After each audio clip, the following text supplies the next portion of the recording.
নাহি আছে অন্তরে মুঞ্জরিল শুষ্ক সাক্ষী পুহরিল মৌন পাখি মুঞ্জরিল শুষ্ক সাক্ষী পুহরিল মৌন পাখি বহিল আনন্দ ধারা মধু প্রান্তরে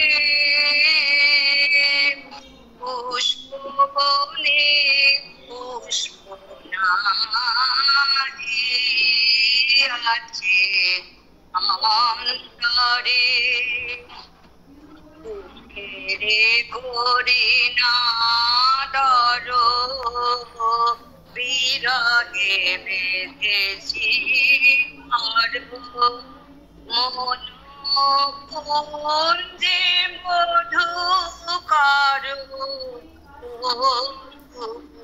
কুঞ্জরে হৃদয়ে সুখের বাসা মরমে আমার আশা হৃদয়ে সুখের বাসা মরমে আমার আশা চিরবন্দি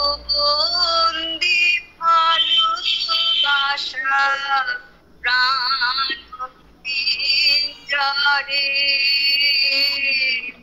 পুষ্প বনে পুষ্প নাহি আছে অন্তরে। নমস্কার।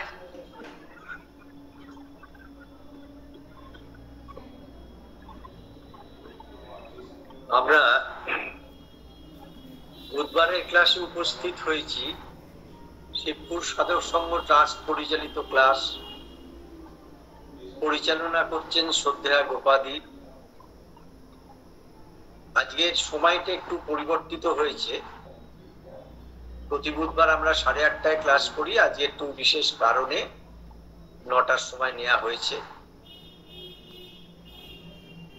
শ্রী অরবিন্দের দ্য সিনথেসিস অফ যোগা, যোগ সমন্বয় সম্পর্কে আমরা আলোচনা শুনছি। গত বুধবার এই আলোচনা শুরু হয়, আজকে দ্বিতীয় দিন। কিন্তু আমরা বইটি এইভাবে পড়ছি, নির্বাচিত অংশ নিয়ে আমরা আলোচনা করছি। আজকের যে বিষয় নিয়ে আমরা আলোচনা করব সেই বিষয়ে প্রবেশ করার আগে শ্রী অরবিন্দের পুরনো যোগ সম্পর্কে সাধারণ কয়েকটি ধারণা আমাদের একটু বুঝে নেওয়া দরকার। শ্রী অরবিন্দ ভগবানের সাথে প্রত্যক্ষ দর্শন, ভগবানের সাথে মিলন, ভগবানের সাথে একত্র হওয়া সমস্ত পূর্ণযোগ সাধনায় মধ্যে বিদ্যমান হয়ে রয়েছে শ্রী অরবিন্দের পূর্ণযোগ সাধনায়। কিন্তু শ্রী অরবিন্দের বিশেষ লক্ষ্য হলো এই পৃথিবীর মাটিতে ভগবানের রাজত্ব প্রতিষ্ঠা করা। তার কারণ সার্বিকভাবে সমস্ত দিক দিয়ে সমস্ত মানুষের স্থায়ীভাবে সমস্ত দুঃখ কষ্ট যন্ত্রণার অবসান ঘটিয়ে যদি সমাধান করা হয়, তাহলে একমাত্র প্রতিটি ক্ষেত্রে, জীবনের জগতের সমস্ত ক্ষেত্রে ভগবানের প্রতিষ্ঠা ছাড়া তা সম্ভব নয়। কোনো মানসিক প্রচেষ্টায়, মানুষের প্রচেষ্টায় কোন রকম ভাবেই সার্বিকভাবে সামগ্রিকভাবে ভগবানের যে কাজ, সেই কাজ ছাড়া কোনো মানবীয় প্রচেষ্টায় এই সমাধান সম্ভব নয়।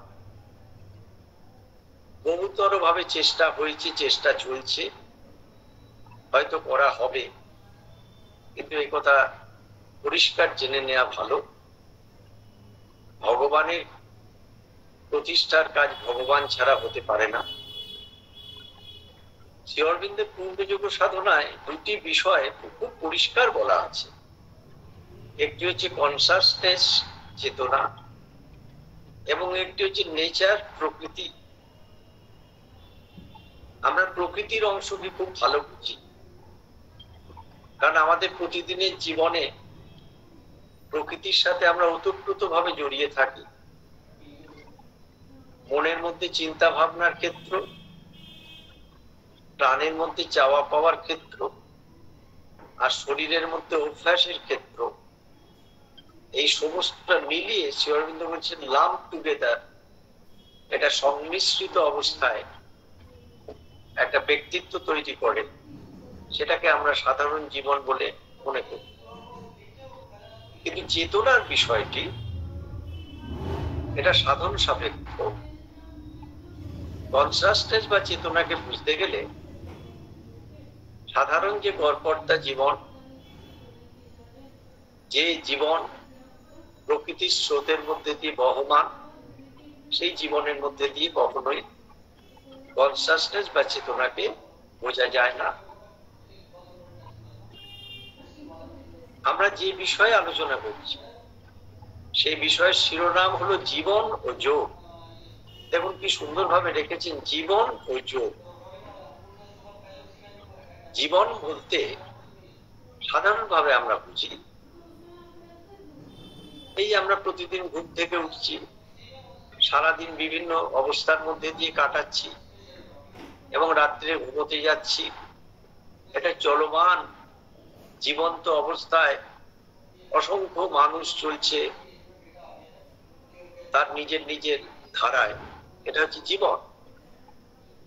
আর যোগ হলো সেই মানুষের হৃদয়ের গভীরে যে ভগবান জীবন্ত ভাবে, জাগ্রত ভাবে বিদ্যমান হয়ে রয়েছে, তার সাথে সংযুক্ত হওয়া, যুক্ত, সেটা হচ্ছে যোগ। এই যতক্ষণ না তার সাথে যুক্ত হওয়া হয় ততক্ষণ কখনোই সাধনা সার্থকতা পায় না। শ্রী অরবিন্দ, আমরা প্রথম পাতার কিছুটা অংশ পড়েছি, লাইন বাই লাইন পড়ছি না, তার কারণও আছে। দ্বিতীয় পাতায় আমরা প্রথম দিকেই একটি লেখা পাচ্ছি, সেখানে তিনি বলছেন, in the right view both of life and of yoga, in the right view both of life and of yoga, অর্থাৎ সঠিক দৃষ্টিতে দেখলে জীবন ও যোগকে জানা যায়। all life is either consciously or subconsciously the yoga, অর্থাৎ সমগ্র জীবনই সচেতন ভাবে অথবা অচেতন ভাবে হলো যোগ এবং যোগ সাধনা। তাহলে সমগ্র জীবনই যোগ, অল লাইফ ইজ যোগ।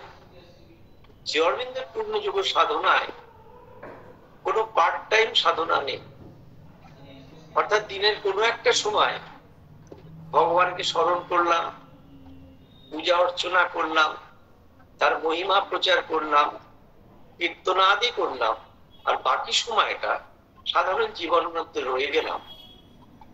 এটা কিন্তু শ্রী অরবিন্দের পূর্ণযোগ সাধনায় নেই। এখানে প্রতিটি মুহূর্ত, প্রতিটি দিন, প্রতিটি সময় সম্পূর্ণভাবে ভাগবত জীবন যাপন করার জন্য শ্রী অরবিন্দ মা আমাদের কাছে সেই পথটির কথা তুলে ধরেছে। তাহলে in the right view both of life and of yoga, অর্থাৎ জীবন এবং যোগ এটাকে যদি সঠিক দৃষ্টিভঙ্গিতে দেখা যায়, তাহলে বলছেন এই রাইট ভিউ কথাটা, সঠিক দৃষ্টি কথাটা যখন বলছেন, সঙ্গে সঙ্গে বুঝে নেওয়া উচিত তাহলে সঠিক দৃষ্টির জন্য আবার একটা সাধনার দরকার। কারণ সাধারণত আমরা যে জীবন যাপন করি, আমাদের মধ্যে দৃষ্টিভঙ্গি গড়ে তোলে, তার মধ্যে সঠিকতার স্থান অনেক কম। প্রায়শই আমরা বেঠিক দৃষ্টিভঙ্গি নিয়ে জীবনকে দেখি, তাই জীবনের অনেক দুঃখ কষ্ট যন্ত্রণার মধ্যে দিয়ে আমাদের জীবন কাটাতে হয়, এবং তার পেছনে একবারে পরিষ্কার ভাবে বোঝা যায় কোনো না কোনো ভাবে কোনো অজ্ঞানতা কাজ করছে, আর সেই অজ্ঞানতার মধ্যে ধরে রয়েছে কোনো না কোনো অ্যাটাচমেন্ট, কোনো আসক্তি, কোনো বন্ধন। এটা হচ্ছে সাধারণ জীবনের একটা স্রোতের কথা বলেছে। তাহলে রাইট ভিউটা আসবে, রাইট ভিউটা আসবে ফ্রম রাইট অ্যাটিটিউড।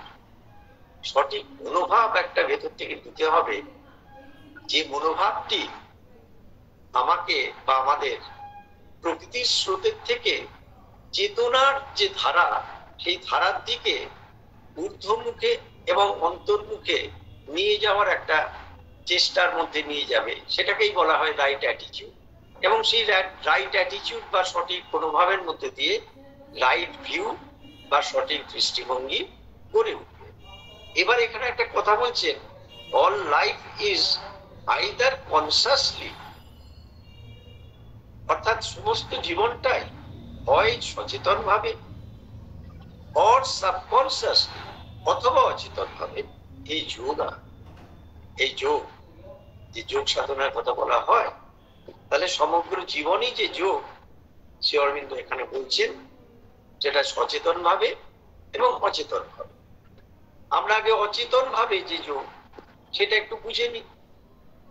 যোগ সাধনা চলছে অথচ অচেতন ভাবে আমরা জানি না যোগ সাধনা চলছে, এটা আবার কিরকম?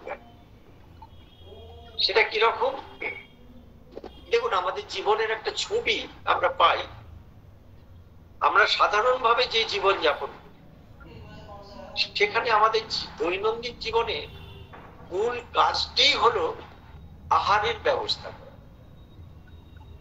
মূল কাজটি এইটা, সকাল থেকে উঠে যেটা আমরা করি, যেটা আমাদের আহারের ব্যবস্থা করতে হয়। কারণ ঠিক মতো না খেলে আমরা বাঁচবো না, আমরা শক্তিহীন হয়ে পড়বো। আর এই খাওয়ার ব্যবস্থা করতে গিয়ে সারাটা দিন আমরা কর্তব্য কর্মের মধ্যেই আবদ্ধ থাকি। এই যে অবস্থার মধ্যে দিয়ে চলি আমরা, এটাকে শ্রীরামকৃষ্ণ বলেছেন অন্নগত জীবন বা অন্নগত প্রাণ। অর্থাৎ এই প্রত্যেকটা দিন জীবনটা যে চলছে, এর মূল বিষয়টাই হচ্ছে কখন কিভাবে আমরা আহার করতে পারি আর তার জন্য কি ব্যবস্থা করতে পারি, এটাতেই আমাদের জীবন চলে যায়। আর এই আহারের ব্যবস্থা করার জন্য অর্থ উপার্জন, অর্থ উপার্জনের জন্য বাইরে থেকে কর্ম, কর্মের জন্য কর্মের বিভিন্ন জটিল অবস্থার মধ্যে চলা, এটা একটা গড়পড়তা জীবনের স্রোত। সংসারে বিভিন্ন রকম কাজের মধ্যে আমাদের এইভাবে দিন কেটে যায়। কাজে বিশেষভাবে সাধনা করার অবকাশ আমাদের থাকে না। এই যে প্রতিদিনের জীবনে একই যান্ত্রিক ধারায়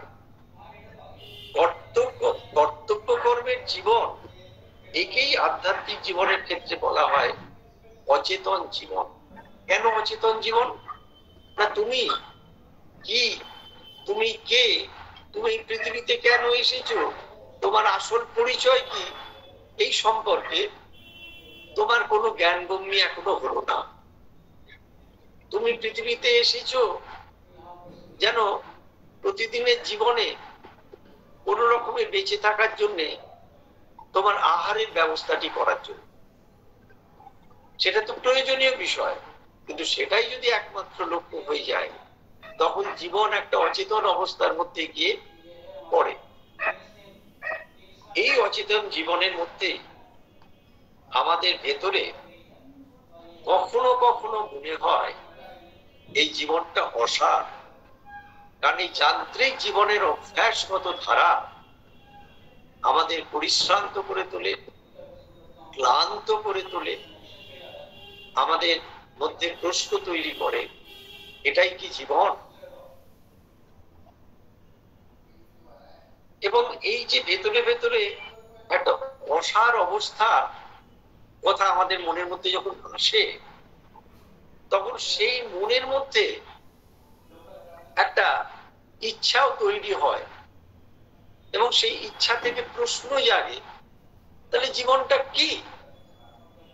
আচ্ছা, আমি কি সারাদিনে 4 বার খাবো আর তার জন্য ব্যবস্থা করব, তার জন্য অর্থ উপার্জন করব, সেই অর্থ উপার্জনের জন্য কর্ম করব, কর্মের জটিলতার মধ্যে দিয়ে জীবন কাটাবো, এইটাই কি জীবন?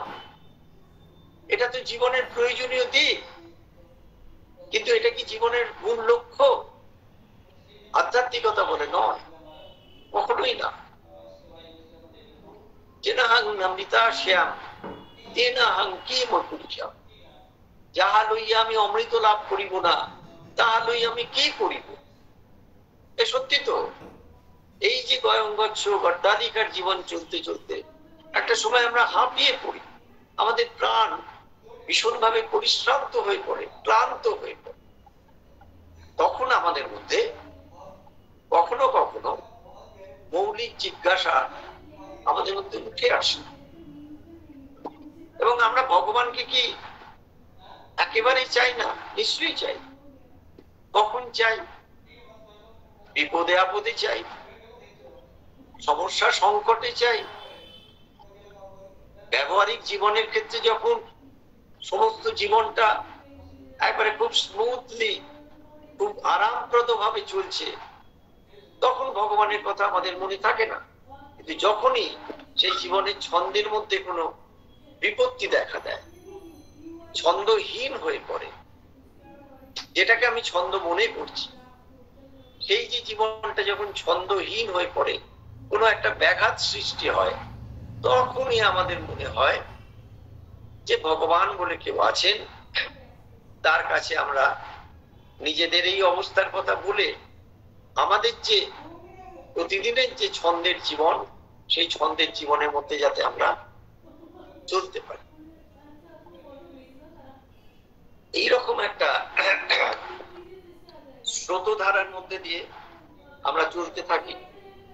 আরেকটি বিশেষ বিষয়, তা হলো এই যে ভগবানের প্রতি আমাদের সাধারণভাবে যে টানটি আসে, বা আমরা যে তাকে স্মরণ করি বা পূজা করি, তার পেছনে একটা ভয় ভক্তি থাকে।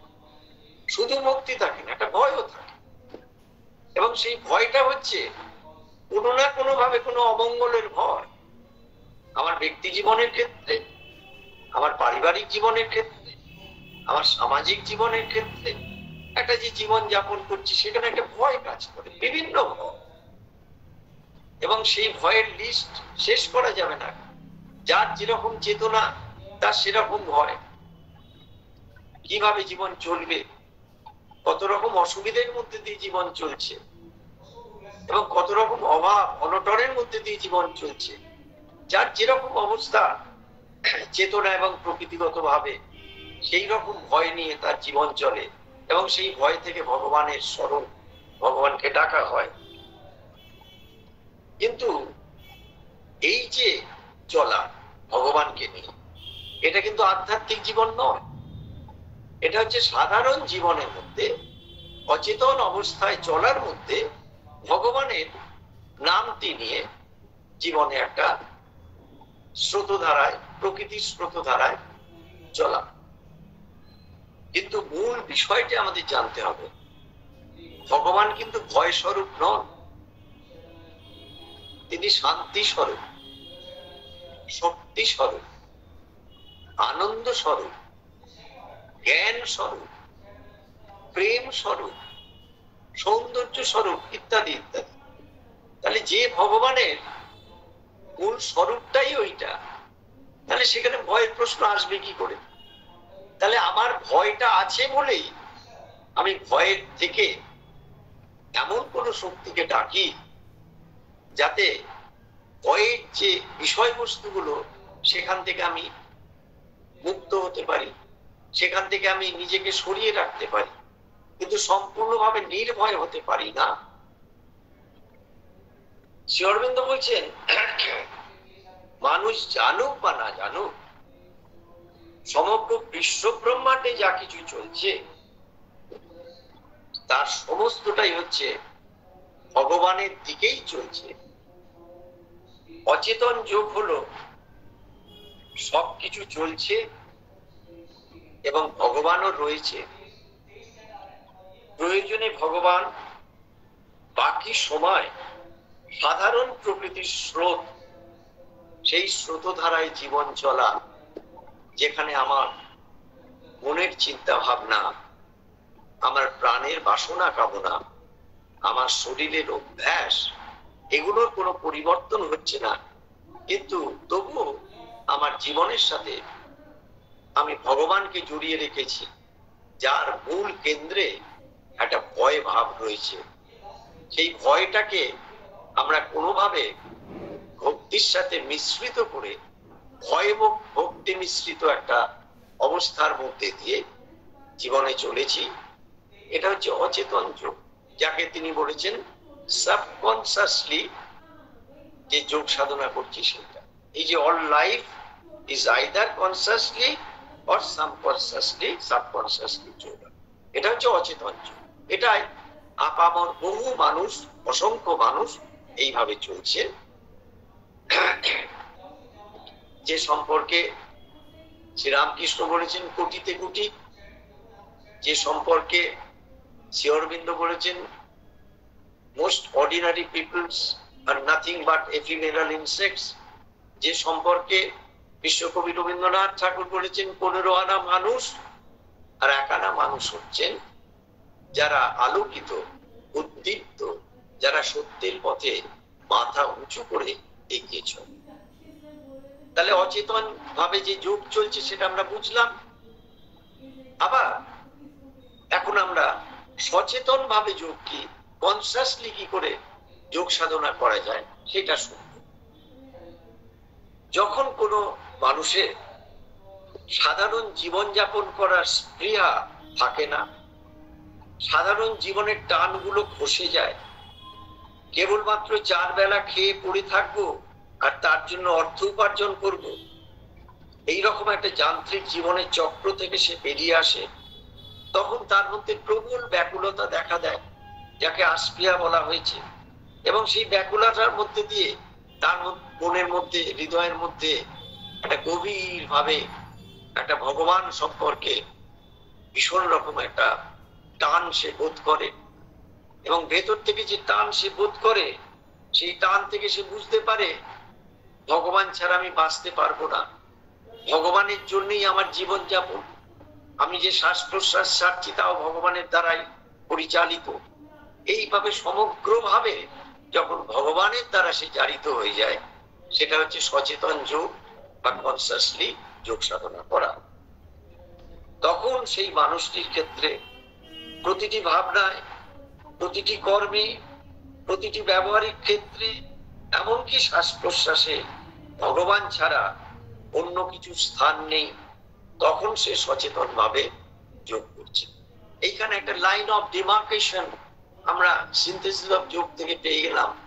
একটা হচ্ছে সাবকনসিয়াসলি যোগ করা, অচেতন ভাবে ভগবানের দিকে চলা, আর একটা হচ্ছে কনসিয়াসলি যোগ করা, সচেতন ভাবে ভগবানের দিকে চলা। এখন শ্রী অরবিন্দ সচেতন ভাবে যোগ সাধনা সম্পর্কে বলছেন যে একজন মানুষের ক্ষেত্রে সচেতন ভাবে ভগবানের সাধনা, সচেতন ভাবে যোগ সাধনা কখনো হতে পারে।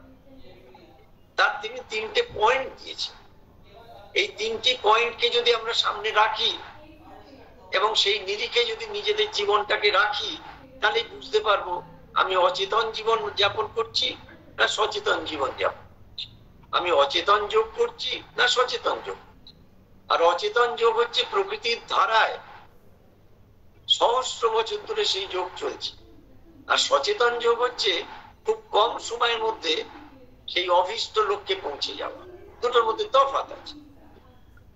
তা তিনি প্রথম পয়েন্টে কি বলছেন, যে যারা সচেতন ভাবে ভগবানের সাধনা করছেন বা যোগ সাধনা করছেন তাদের ক্ষেত্রে কি কি হতে পারে, কি কি কারণে তারা সচেতন ভাবে যোগ সাধনা করতে পারেন, কি কি থাকলে তারা সচেতন ভাবে যোগ সাধনা করতে পারেন।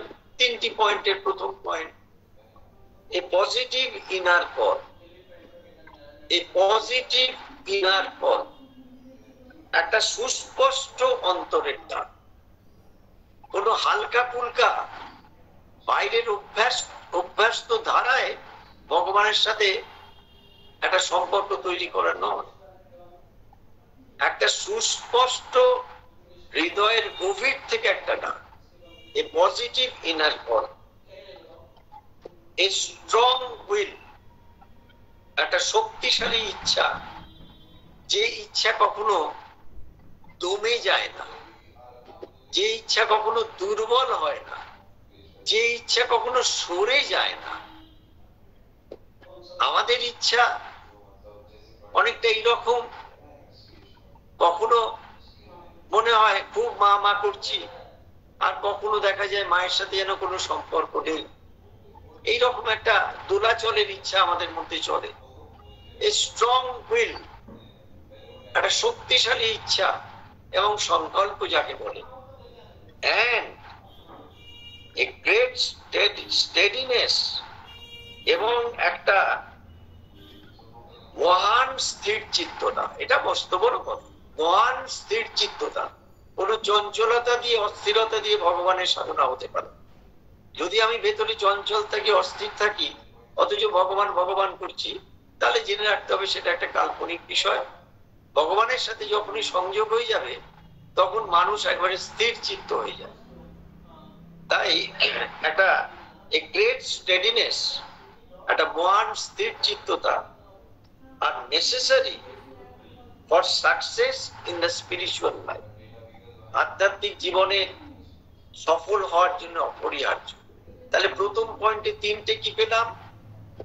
প্রথম পেলাম এ পজিটিভ ইনার কল, একবারে সদর্থক, কোনো রকম সংশয় নেই, কোনো সন্দেহ নেই, কোনো দোলাচল নেই, কোনো প্রশ্ন নেই, শুধু সুস্পষ্ট ভাবে হৃদয়ের ডাক, আমি তোমাকে চাই, তোমাকে চাই, তোমাকেই চাই, এইরকম একটা ডাক।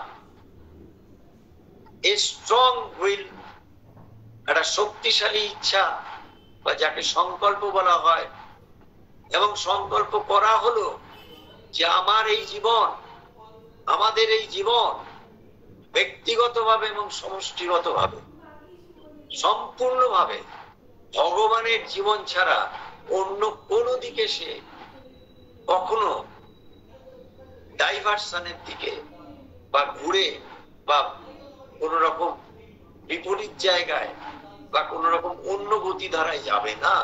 একমাত্র ভগবান, সেই ইচ্ছা নিয়ে চলা। and a great steadiness, এবং মহান স্থির চিত্ত। এখন প্রশ্ন আসবে, এইগুলো কি প্রথম থেকেই শুরু হয়ে যায়? না, এই যে পজিটিভ ইনার কল, এটা এমব্রায়োনিক স্টেজে শুরু হয়, একটা ভ্রূণ আকারে আস্তে আস্তে বাড়তে থাকে, ক্রমবর্ধিত হতে থাকে। এই স্ট্রং উইল প্রথমে থাকে না, সাধারণ একটা উইল নিয়ে শুরু হয়, ধীরে ধীরে একটা স্ট্রং উইল শুরু হয়। এ গ্রেট স্টেডিনেস, কখনোই কোনো মানুষ একবারে শুরু থেকেই ভীষণভাবে স্থির হয়ে গেল, অচঞ্চল হয়ে গেল, শান্ত ধীর হয়ে গেল, কখনো হয় না। একটা মহান স্থির চিত্ততা, বাইরে থেকে না, কিন্তু ভেতর থেকে, গভীর থেকে একটা স্থির চিত্ততা, এইটা কিন্তু ধীরে ধীরে গড়ে উঠবে।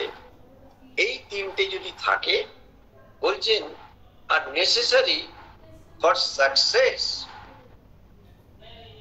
In the spiritual life. এই 3টে থাকলে আধ্যাত্মিক জীবনে সফল হবে। না হলে জীবনটা ওই অচেতন একটা জীবন হিসেবে ওই সবকিছু রইল, তার সাথে ভগবান শব্দটিও রইল, আর কিছু ক্রিয়াকর্ম রইল, এরকম একটা জীবন চলতে থাকে। নাম্বার 2, দ্বিতীয় হচ্ছে শ্রী অরবিন্দের পূর্ণ যোগে এই যে দ্বিতীয় পয়েন্টটি যেটা বলা হচ্ছে, এটা ভীষণ রকম কার্যকরী। কেন? এটা প্রতি মুহূর্তে এর সম্মুখীন হতে হয়। কি বলছেন number 2? The willingness to face everything. জীবনে যা কিছু আসবে, যা কিছু, সেসব কিছু কিন্তু কিছু বাইরে থেকে বোঝা যাবে না। স্থূল সূক্ষ্ম, ভালো মন্দ, আলো অন্ধকার, সত্য মিথ্যা, আনন্দ বেদনা, যা কিছু আসবে সমস্ত কিছুকে একবারে সামনে থেকে তার সম্মুখীন হয়ে দাঁড়াতে হবে। and every risk, এবং প্রত্যেক বিপদের সম্মুখীন হতে হবে। even the risk of failure, এমনকি ব্যর্থতার জন্য যে বিপদ, তারও সম্মুখীন হতে হবে। এখন প্রশ্ন আসবে, এইসব কিছু করার জন্য কি আমি ভগবানের সাধনা করতে এসেছি নাকি? আমি তো ভগবানের সাধনা করতে এসেছি একটু শান্তি পাওয়ার। মা পরিষ্কার বলছেন, শ্রী অরবিন্দের পূর্ণযোগ সাধনা সাধারণভাবে শান্তি লাভ করার জন্য নয়। কারণ সাধারণভাবে শান্তি লাভ করার জন্য অনেক সাধনা আছে, তোমরা সেই সব দিকে যেতে পারো, কোনো অসুবিধা নেই। শ্রী অরবিন্দের পূর্ণযোগ সাধনা একটা বিরাট চ্যালেঞ্জ, গ্রেট চ্যালেঞ্জ। কেন না, তোমার আপাত মস্তক সেটা পরিবর্তন করে তোমার খোল নইচে পাল্টে তুমি পুরাতন মানুষটা একটা নতুন মানুষ হয়ে উঠবে। সেই নতুন মানুষটা সম্পূর্ণভাবে দিব্য চেতনায় ভরপুর হয়ে থাকবে। এটা তো চারটিখানি বিষয় নয়। তাহলে সেই কাজটা করতে গিয়ে মাঝে মাঝে বিপদ আসবে, মাঝে মাঝে ব্যর্থতা আসবে। সেই সব যে ব্যর্থতা, বিপদ, এই সমস্ত জিনিসগুলোকে সম্মুখীন হতে হবে। and the will, এবং একটা সংকল্প বা ইচ্ছা to progress towards an entire selflessness, এই সম্পূর্ণভাবে একটা নিঃস্বার্থপর জীবনের দিকে, সেইটা ক্রম উন্নতির দিকে নিয়ে চলবে।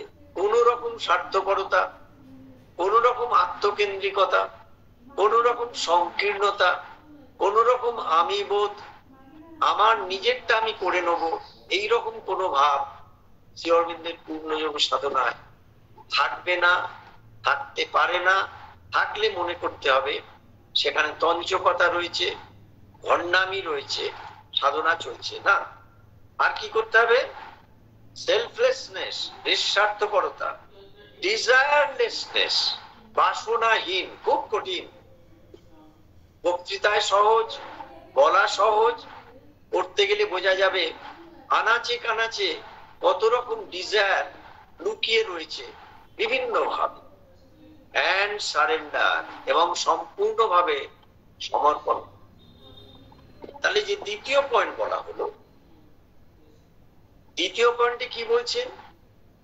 যে প্রকৃত পূর্ণ যোগ সাধনা করবে, সচেতন ভাবে যোগ সাধনা করবে, তাহলে তার ক্ষেত্রে সেই সাধনার শুরু থেকে যা যা কিছু অবস্থা আসবে সমস্ত গুলো তাকে সম্মুখীন হতে হবে। সেটা যে সব ভালো অবস্থা আসবে, আরামপ্রদ অবস্থা আসবে তা নয়, তার মানে খারাপই অবস্থা আসবে তাও নয়। যা অবস্থা আসবে সমস্ত অবস্থাকে তার সম্মুখীন হতে হবে। and every risk, প্রত্যেক বিপদের সম্মুখীন হতে হবে। even the risk of failure, ব্যর্থতার যে বিপদ তার সম্মুখীন হতে হবে। কেন ব্যর্থতা? তার কারণ হচ্ছে প্রকৃতি ভীষণ রকম অনড়। শ্রী অরবিন্দের সাধনায় প্রকৃতিকে ধরে সাধনা। অন্যান্য সাধনায় জীবাত্মাকে ধরে প্রকৃতিকে ছেটে বাদ দিয়ে পরমাত্মার দিকে যাওয়ার সাধনা। আর শ্রী অরবিন্দের সাধনা পরমাত্মাকে, জীবাত্মাকে অন্তরাত্মার মধ্যে দিয়ে এনে প্রকৃতির মধ্যে প্রতিষ্ঠা করা। এই সাধনাটা অনেক ব্যতিক্রমী সাধনা। খুব কঠিন সাধনা এই পৃথিবীর মাটিতে শ্রী অরবিন্দ ভাগবত জীবন প্রতিষ্ঠা করতে চাইছেন, যার জন্যে এই সাধনায় চলতে গেলে ভীষণ রকম ব্যর্থতা মাঝে মাঝে আসতে পারে, কিন্তু তার জন্য ভয় নেই। কেন নেই? ব্যর্থতা আমার আপনার ব্যর্থতা নয়, এই ব্যর্থতা সাধনার সরণিতেই রয়েছে। প্রত্যেক ব্যর্থতার মধ্যে দিয়ে এক একটা সফলতার উজ্জ্বলতা চলে আসে। কি সুন্দর বলছেন, each and every fall has higher forces, higher consciousness, higher God, higher everything. প্রত্যেকটা পতনের মধ্যে দিয়ে উচ্চতর চেতনা, উচ্চতর সব সম্ভাবনাগুলো আমাদের মধ্যে প্রস্ফুটিত হতে থাকে। Each and every fall has a greater rise, বলছেন সাবিত্রীতে। অর্থাৎ প্রত্যেকটা পতনের মধ্যে দিয়ে একটা আরো উচ্চতর চেতনায় উঠে যাওয়ার পথ আমরা খুঁজে পাই। এবং এই যে বলছেন and the will to progress towards an entire selflessness, এটা খুব কঠিন ব্যাপার। একবারে সম্পূর্ণভাবে নিঃস্বার্থপর হওয়া, নিজের দিকে তাকালেই বোঝা যায় কোথায় কোথায় আমার স্বার্থবোধ, কোথায় কোথায় আমার আমিত্বের বোধ, কোথায় কোথায় আমার অহংকার আমাকে কিভাবে আটকে রেখে দিয়েছে, পরিচালিত করছে প্রতিদিনের জীবনে।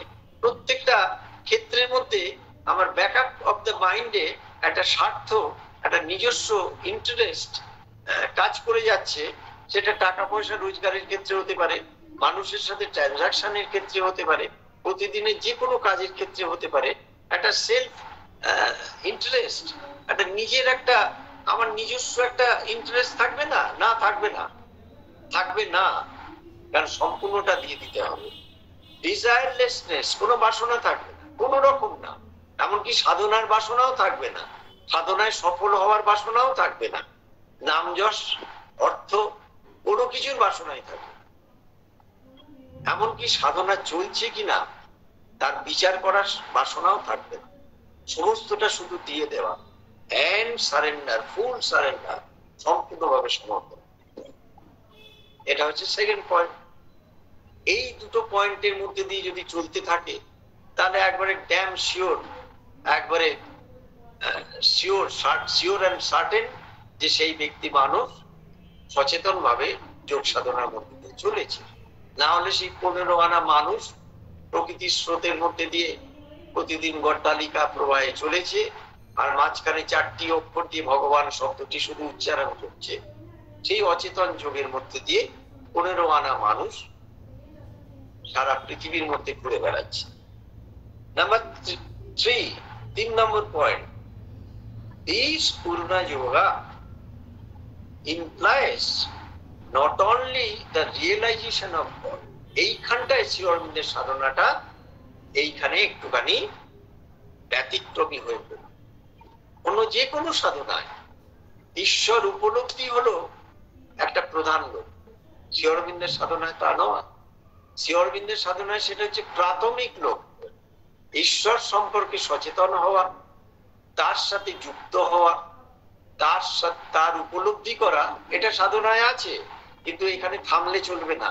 সেই উপলব্ধিজাত সমস্ত ঐশ্বর্য, সমস্ত জ্ঞানকে এই মানব প্রকৃতির মধ্যে নামিয়ে এনে প্রকৃতির আনাচে কানাচে, যেখানে অন্ধকার রয়েছে, যেখানে অজ্ঞান রয়েছে, যেখানে অসত্য রয়েছে, যেখানে বন্ধন রয়েছে, সেগুলোকে দূর করে দিয়ে সেখানে মায়ের সমস্ত আলোকে, শক্তিকে প্রতিষ্ঠা করতে। এটা হচ্ছে শ্রী অরবিন্দের সাধনার লক্ষ্য। তাই বলা হয় Shri Aurobindo developed a new spiritual path, the integral yoga. দেখুন, নিউ স্পিরিচুয়াল পাথ অর্থাৎ শ্রী অরবিন্দ এক নতুন আধ্যাত্মিক পথকে বিকশিত করেছে, মানুষের সামনে তুলে ধরেছে। আচ্ছা, যখন বলা হচ্ছে নতুন আধ্যাত্মিক পথকে মানুষের কাছে তুলে ধরেছেন, তাহলে কি তিনি সুপ্রাচীন কালের ভারতবর্ষের যে আধ্যাত্মিকতার ধারা তাকে অস্বীকার করছেন? কখনো না, কখনো না।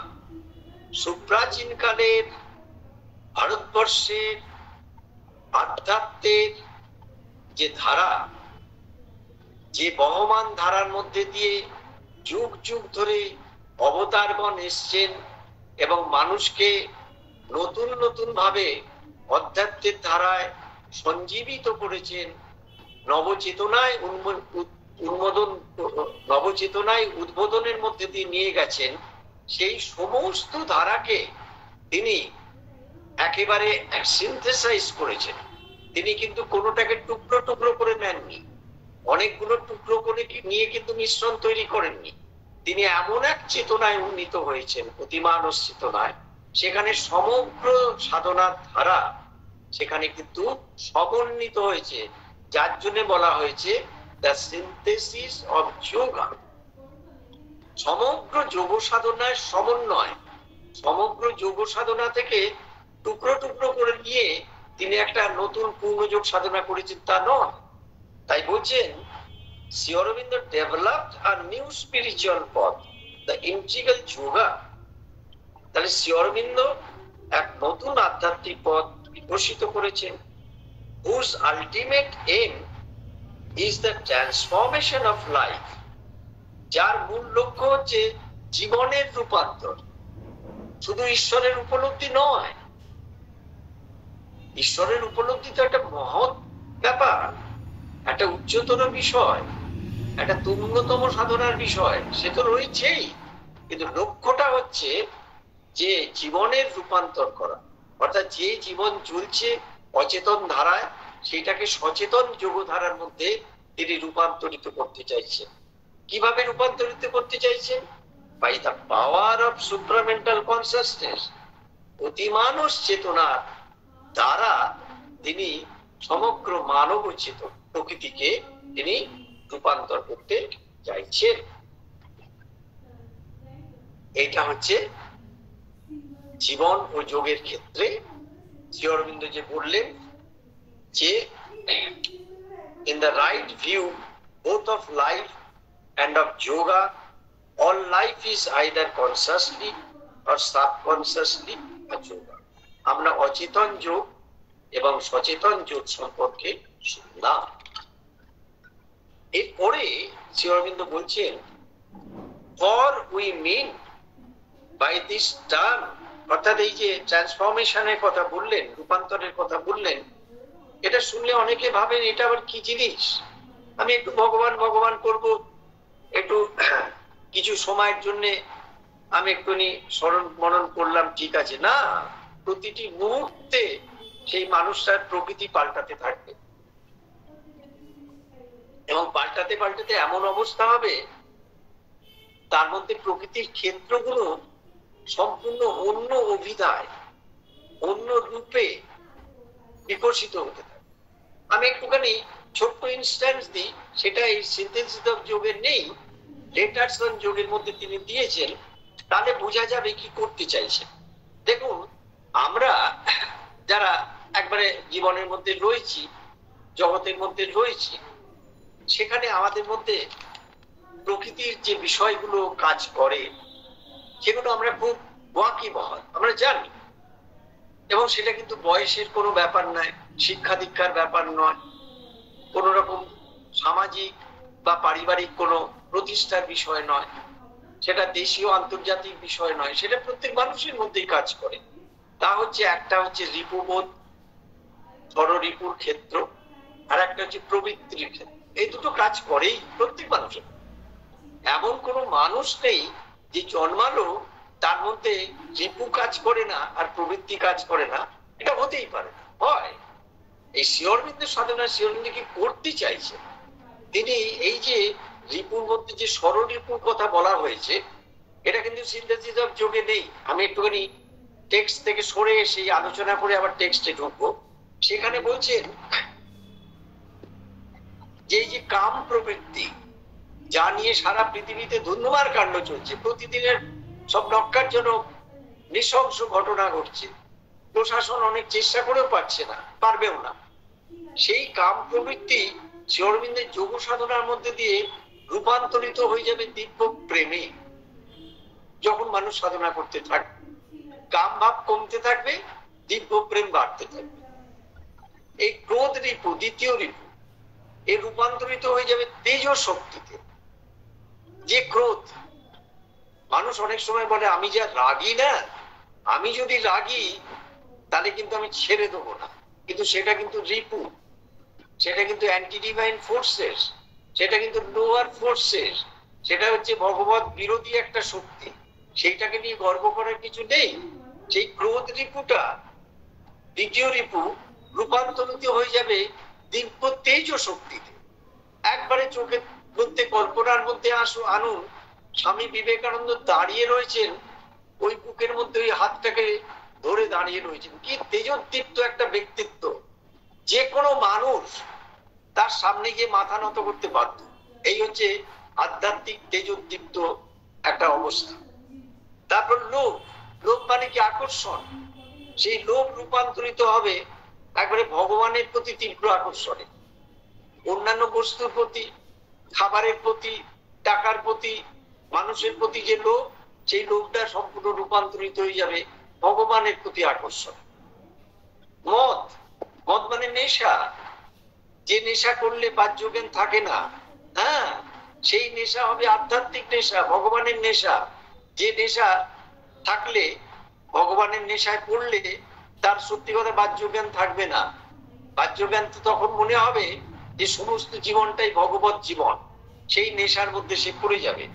তারপর হচ্ছে মোহ, মোহ রূপান্তরিত হবে একবারে মহাভাবের মধ্যে দিয়ে। যে মোহের মধ্যে দিয়ে আমরা মোহাচ্ছন্ন হয়ে রয়েছি, আসক্তি বন্ধনের আকরের মধ্যে রয়েছি, বিভিন্ন ভাবে আবদ্ধ হয়ে রয়েছি, সেখান থেকে মহাভাবের মধ্যে চলে যাবে। মা ছাড়া কিছু সে বুঝবে না, জানবে না, মা ছাড়া কিছু নেই জীবনে, এই রকম একটা রূপান্তরিত অবস্থায় চলে যাবে। মাৎসর্য, মাৎসর্য মানে কি হিংসা বা ঈর্ষা, হ্যাঁ, এটা রূপান্তরিত হয়ে যাবে। মায়ের প্রতি প্রবল টানে, কোনো হিংসা বা ঈর্ষা থাকবে না, কেবলই মা, কেবলই মা, কেবলই মা। এই ঠাকুর কথা মৃতই বলেছেন, মা ছেলের জন্য যত কাঁদে, টাকা পয়সার জন্য যত কাঁদে, বিষয়ের জন্য যত কাঁদে, ততটা যদি ভগবানের জন্য কাঁদতো তাহলে ভগবানকে পেয়ে যেত, কিন্তু কাঁদে না মানুষ। এইটা একটু আমি টেক্সটের বাইরে গেলাম কেন, তাহলে বোঝা যাবে অচেতন যুগ কি আর সচেতন যুগ। আমরা অচেতন ভাবে জীবন যাপন করি এবং ওইসব রিপুবোধ বা প্রবৃত্তি নিয়ে থাকি। প্রবৃত্তির মধ্যে সাধারণত দেখা যায় এইরকম হিংসা, ঈর্ষা, পরশ্রী কাতরতা, অপরের দিকে দোষ ত্রুটির দিকে তাকানো, এইসব হচ্ছে প্রবৃত্তির বিষয়, ইনস্টিংক্টলি কাজ করে। এই সবের থেকে মানুষ যখন উত্তীর্ণ হতে থাকে, ভয়ের থেকে যখন উত্তীর্ণ হতে থাকে, মানুষের মধ্যে যখন আর কোনো দুর্বলতা থাকে, মানুষ যখন ভেতরে ভেতরে ভীষণ সবল হয়ে যায়, তখন দেখা যায় মানুষ সচেতন যোগ সাধনা শুরু করে দিয়েছে এবং তার মধ্যে দিয়ে চলছে। আমরা আরেকটুখানি পথ নেব, সেই একটুখানি গেলে পরের দিন আমাদের সুবিধা হবে। এইবারে যে শ্রী অরবিন্দ 3টে পয়েন্টের কথা বললেন, এবার বলছেন for we mean by this term a methodized effort towards self perfection. অর্থাৎ এই যোগ সাধনাটা হচ্ছে একটা সুসংহত পদ্ধতিগত সাধনা। এটা কিন্তু কোনো আলগা অগোছালো বা কোনো আবেগপ্রবণ কাল্পনিক বিষয় নয়। এটা একটা সুসংহত সাধনা, যার লক্ষ্য হলো সেলফ পারফেকশন, একবারে সম্পূর্ণভাবে একটা পূর্ণতার জীবন যাপন করা। সেলফ পারফেকশন, নিজেকে পূর্ণতার মধ্যে প্রতিষ্ঠিত করা। কোন রকম অপূর্ণতা, কোন রকম ইমপারফেকশন চিন্তা ভাবনার ক্ষেত্রে থাকবে না, কাজকর্মের ক্ষেত্রে থাকবে না, ব্যবহারিক ক্ষেত্রে থাকবে না, মানুষে মানুষের ব্যবহারের ক্ষেত্রে থাকবে না। সম্পূর্ণটাই একটা পূর্ণতার ক্ষেত্র তৈরি করবে। By the expression of the secret potentialities, কি করবে না, আমাদের মধ্যে একটা যে গুচ্ছ বা গোপন যে গুণাবলী গুলো রয়েছে প্রত্যেক মানুষের মধ্যে, প্রত্যেক মানুষের মধ্যে বিভিন্ন গুণাবলী রয়েছে, সেইটা ধীরে ধীরে প্রকাশিত হতে থাকবে, which is latent in the being, যেটা মানুষের সত্তার মধ্যে লুকিয়ে রয়েছে, গুপ্ত হয়ে রয়েছে, যেটাকে এখনো পর্যন্ত জানা যাচ্ছে না। সেই গুপ্ত সত্তার সমস্ত শক্তিগুলো ধীরে ধীরে বিকশিত হতে থাকবে এই সাধনার মধ্যে দিয়ে। and highest condition of victory in that effort, এবং সেই বিকাশের মধ্যে দিয়ে সব থেকে উচ্চতর যে সাফল্য, উচ্চতর যে বিজয়, সেটা মানুষের মধ্যে আসবে যখন মানুষ তার প্রকৃতিকে অতিক্রম করে একটা পূর্ণতর মানুষ হিসেবে দেখা দেবে। তখন কি দেখা দেবে? a union of the human individual with the universal and transcendent exclusive we see partially expressed in man and the cosmos. তখন ব্যক্তি মানুষের মধ্যে একটা বিশ্বগত মানুষ, একটা বিস্বাদিত মানুষ, যাদের দেখে আমরা সশস্ত্র প্রণাম জানাই, যাদেরকে দেখলে আমাদের মাথা নিচু হয়ে আসে, সেই রকম একটা ব্যক্তিত্বের মানুষ তৈরি হবে আধ্যাত্মিক ক্ষেত্রে। এবং সেখান থেকে আমরা দেখব মানুষ এবং মানুষকে ছাড়িয়ে যে মহাবিশ্ব, তার মধ্যে একটা একত্ব তৈরি হবে, একটা ইউনিফিকেশন তৈরি হবে। মানুষ তখন আর ব্যক্তিগত সংকীর্ণ মনা, ক্ষুদ্র মনা, স্বার্থপর, বাসনাপূর্ণ এবং প্রতি মুহূর্তে নিজেকে নিয়ে ব্যস্ত থাকার মানুষ আর থাকবে না। এটা হচ্ছে পুরনো যুগের ক্ষেত্রে সচেতন সাধনা। আর মানুষ যে গর্দানিকা প্রবাহের মধ্যে চলেছে, সেটা হচ্ছে অচেতন যুগ, কারণ সেটাও একদিন প্রকৃতির মধ্যে দিয়ে চলতে চলতে চলতে চলতে মানুষকে একদিন এই ভগবানের পথেই নিয়ে চলবে। এই দুটো লাইন অফ ডিমার্কেশন জীবন ও যোগের ক্ষেত্রে আজকের লেখার মধ্যে দিয়ে শ্রী অরবিন্দ আমাদের জানিয়ে দিলেন। আমরা এইভাবে পাঠ করতে করতে চলবো, আর নিজেদের নিরিখের মধ্যে দিয়ে নিজেদের যাচাই করব কোষ্ঠী পাথরে, যে আমরা ব্যক্তি সাধনার ক্ষেত্রে এবং সমষ্টি সাধনার ক্ষেত্রে কতটা সত্যিকারের ভগবতমুখী হয়ে ভগবত জীবন যাপন করছি। সেটাই হচ্ছে আমাদের আলোচ্য বিষয়। ওম আনন্দময়ী চৈতন্যময়ী সত্যময়ী পরমে। আমরা আবার আগামী ক্লাসের অপেক্ষায় থাকবো, শ্রী অরবিন্দ মায়ের করুণার আশ্রয়, যাতে আমরা এগিয়ে যেতে পারি। আপনাদের সকলকে আমার প্রণাম জানিয়ে, নমস্কার জানিয়ে, কৃতজ্ঞতা জানিয়ে এখানে শেষ করতে